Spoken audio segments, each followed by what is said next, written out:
5월 9일이라는 날짜가 지나면 다주택자들은 어떻게 될까요? 시장은 지금 거대한 분기점 위에 서 있습니다.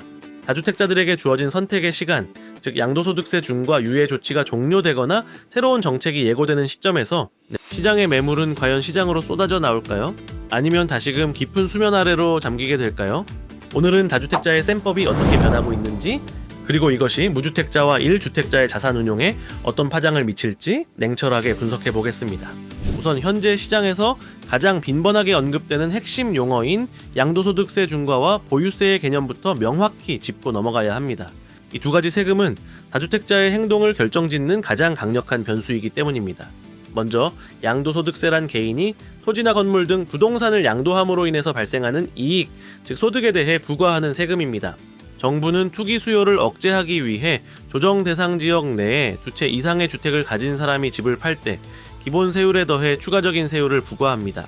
이를 양도세 중과라고 합니다. 예를 들어 기본 세율이 6%에서 45%라고 가정할 때 이 주택자가 집을 팔면 여기에 20%를, 3주택자 이상이면은 30%를 더 얹어서 세금을 매기는 식입니다. 지방세까지 포함하면 차익의 82.5%까지 세금으로 나갈 수 있는 구조입니다. 다주택자 입장에서는 집을 팔아서 남는 게 거의 없는 상황이 발생합니다. 그래서 정부는 한시적으로 이 중과 조치를 유예해주며 지금 팔면 세금을 깎아줄 테니 매물을 내놓으라는 신호를 보내곤 합니다. 그런데 5월 9일 이 기점이 지났습니다. 결론부터 말씀드리면 시장에 나오지 못한 매물은 매도가 아닌 증여로 전환될 가능성이 매우 높습니다. 증여란 당사자 일방이 무상으로 재산을 상대방에게 수여하는 계약을 말합니다. 쉽게 말해 남에게 파느니 자식에게 물려주겠다는 것입니다. 왜 이런 선택을 할까요?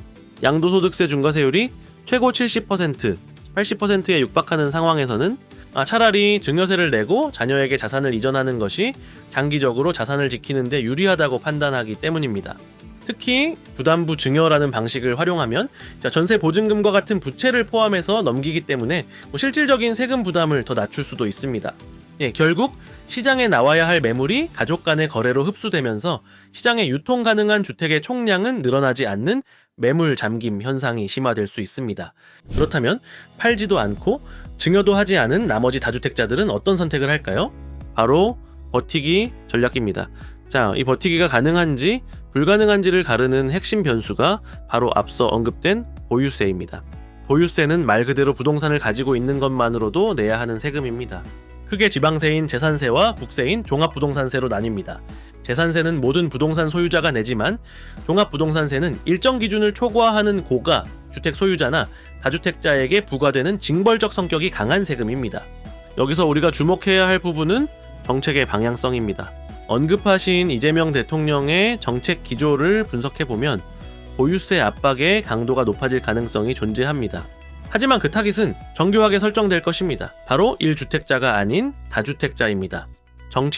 정책적 관점에서 볼 때 1주택자에 대한 보유세 압박은 조세 저항, 즉 국민의 반발을 불러올 위험이 큽니다. 실거주 목적으로 집 한 채를 가진 사람에게 집값이 올랐으니 세금을 더 내라고 하는 것은 정책적 역풍을 맞을 수 있기 때문입니다. 따라서 정책 위반자들은 상대적으로 조세 저항의 명분이 약한 다주택자를 타깃으로 삼을 공산이 큽니다. 다주택자에게 감당하기 힘든 수준의 보유세를 부과하여 그들이 버티지 못하고 매물을 시장에 내놓도록 유도하는 전략입니다. 하지만 부동산 시장은 단순한 세금 계산기로만 움직이지 않습니다. 부동산은 철저한 심리 게임입니다. 이 지점에서 우리는 시장 참여자들의 심리 기제를 파악해야 합니다. 최근 전세 거주자들이 아파트 매수를 서두르는 현상이 목격되었습니다. 이는 전형적인 패닉 바잉, 즉 공포에 의한 매수 심리 때문입니다. 집값이 계속 오를 것이라는 불안감, 지금 아니면 영원히 내 집을 마련할 수 없다는 공포가 수요를 폭발시키는 것입니다. 전세 가격이 매매 가격을 밀어 올리고 다시 매매 가격이 상승하면 마음 급한 대기 수요자들이 무리하게 대출을 일으켜 매수에 가담합니다.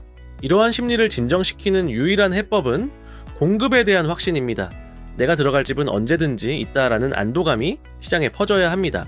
그리고 집값이 급등하는 것이 아니라 물가 상승률 수준으로 완만하게 오를 것이라는 믿음이 있을 때 사람들은 서두르지 않습니다. 만약 다주택자를 향한 보유세 압박이 효과를 발휘하여 다주택 물건이 시장에 풀리고 동시에 정부가 신규 공급 정책을 통해 3년 뒤, 5년 뒤에는 양질의 주택이 충분히 공급된다라는 확실한 시그널을 준다면 어떻게 될까요? 그제야 비로소 무조건 지금 사야 한다는 강박적인 매수 심리가 사라질 것입니다. 시장에 과열을 시키는 것은 규제 자체가 아니라 수요자가 느끼는 주거 안정감입니다. 다주택자의 매물이 시장에 나와 거래 가능한 재고가 늘어나고 신규 분양 청약의 기회가 넓어진다면 전세 세입자들은 무리하게 매매로 전환하기보다 합리적인 시점을 기다리는 선택을 할 수 있게 됩니다. 결국 5월 9일 이후의 시장은 다주택자와 정책 당국 간의 치열한 수싸움이 전개될 것입니다. 다주택자는 증여와 버티기로 매물을 잠그려 할 것이고 정책은 보유세라는 채찍을 통해 매물을 끌어내려 할 것입니다. 이 과정에서 우리가 주목해야 할 지표는 두 가지입니다. 첫째, 다주택자 매물의 실제 출회량입니다. 단순히 호가가 떨어지는 것이 아니라 거래량이 실리면서 가격이 조정되는지를 확인해야 합니다. 둘째, 신규 공급 정책의 구체성입니다. 단순히 몇만 호를 짓겠다는 선언이 아니라 구체적인 입지와 착공 시기가 담긴 계획이 발표되는지 확인해야 합니다. 부동산 투자는 감으로 하는 것이 아닙니다. 다주택자가 세금 압박을 견디지 못해 던지는 급매물이 나오는지 아니면 증여로 인해 매물이 잠기며 가격이 유지되는지 그 흐름을 냉정하게 관찰해야 합니다. 지금은 섣불리 움직이기보다 정책의 실현 강도와 시장의 반응을 면밀히 모니터링하며 자금 계획을 보수적으로 점검해야 할 시기입니다. 시장의 소음 속에서 중심을 잡으십시오. 매스컴과 언론에 휩쓸려 성급한 결정을 하기보다는 내 현재 상황에 맞춰 실거주의 입장에서 차분히 계산해 보시길 권해드립니다. 결국 앞으로 주택, 특히 아파트는 1주택 위주로 실거주 위주로 개편될 확률이 높습니다. 복잡한 부동산의 세계를 명쾌하게 풀어드리는 공실이의 부동산 이야기였습니다. 구독하시면 소중한 자산을 지키는 지식이 쌓입니다. 오늘도 함께 해주셔서 고맙습니다.